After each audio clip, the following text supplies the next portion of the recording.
Hello बच्चों, आज Hindi online कक्षा में हम लोग पढ़ेंगे कहानी पंचतंत्र की कहानी। शीर्षक है बंदर और बिल्लियाँ। मैं कहानी पढ़ रही हूँ, आप लोग ध्यानपूर्वक सुनिएगा। एक बार रोटी के एक टुकड़े के लिए दो बिल्लियाँ लड़ रही थीं। देखिए बच्चों, बिल्लियां हैं यहाँ पर दो और बंदर भी है। ये बहुत ही प्रसिद्ध कहानी है। एक चालाक बंदर ने उनका झगड़ा देखकर सोचा। एक बार क्या हुआ, एक रोटी के टुकड़े के लिए दो बिल्लियां झगड़ रही थीं, लड़ रही थीं। तभी एक चालाक बंदर ने उनका झगड़ा देखकर सोचा, मैं इसका फायदा उठा सकता हूं। एक चालाक बंदर ने क्या सोचा कि मैं इसका फायदा उठा सकता हूं। किसका? दो बिल्लियों के झगड़ने का। वो दोनों बिल्लियों के पास गया। बंदर जो था दोनों बिल्लियों के पास गया और बोला, तुम दोनों लड़ क्यों रही हो? मैं इस रोटी के दो बराबर हिस्से करके तुम दोनों में बांट देता हूं। बंदर के इरादे से अनजान बिल्लियां उसका प्रस्ताव मान गईं, मतलब उसकी बात मान गईं। बंदर ने रोटी के दो टुकड़े किए, पर एक टुकड़ा दूसरे से बड़ा था।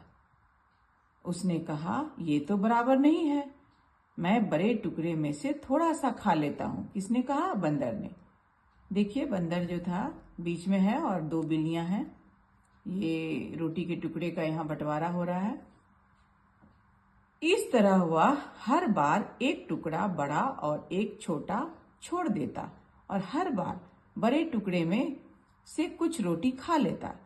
ऐसा करते करते बंदर ने सारी रोटी चट कर ली, मतलब खा गया और पेड़ पर चढ़ गया। सारी रोटी चट कर ली मतलब खा करके अपने पेड़ पर चढ़ गया।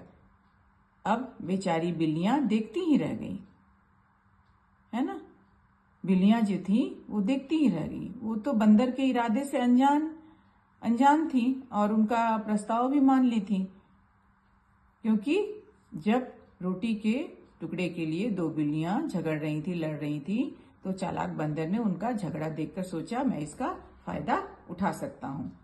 और बिल्लियों के पास जाकर बोला, तुम दोनों क्यों लड़ रही हो? मैं इस रोटी के दो बराबर हिस्से करके तुम दोनों में बांट देता हूं। लेकिन बिल्लियां उसका प्रस्ताव मान ली, क्योंकि वो बंदर के इरादे से अनजान थी। बंदर ने रोटी के दो टुकड़े किए और पर एक टुकड़ा दूसरे से बड़ा था। क्योंकि बंदर चालाक था ना, उसने सोचा, उसने कहा, मैं ये तो बराबर नहीं है। जो बड़ा टुकड़ा था उसको कहा कि ये तो बराबर नहीं है, मैं बड़े टुकड़े में से थोड़ा सा खा लेता हूं।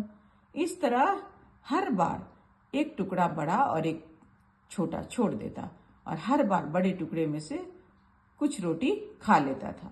ऐसा करते करते बंदर ने सारी रोटी चट कर ली, सारी रोटी खा ली और पेड़ पर चढ़ गया। अब बेचारी बिल्लियां देखती ही रह गईं। तो बच्चों, इस कहानी से हमें क्या शिक्षा मिलती है कि दो के झगड़े में तीसरे का फायदा होता है। दो बिल्लियां रोटी के लिए झगड़ रही थीं, लड़ रही थीं, लेकिन फायदा किसको हो गया? बंदर को। तो इसलिए कहानी से यह शिक्षा मिलती है कि हमें कभी आपस में झगड़ना नहीं चाहिए, क्योंकि दो के झगड़े में तीसरे का फायदा होता है। जैसे दो बिल्लियों के झगड़ने से बंदर को फायदा हो गया। तो उम्मीद है बच्चों, आप लोग कहानी जरूर समझ लिए होंगे।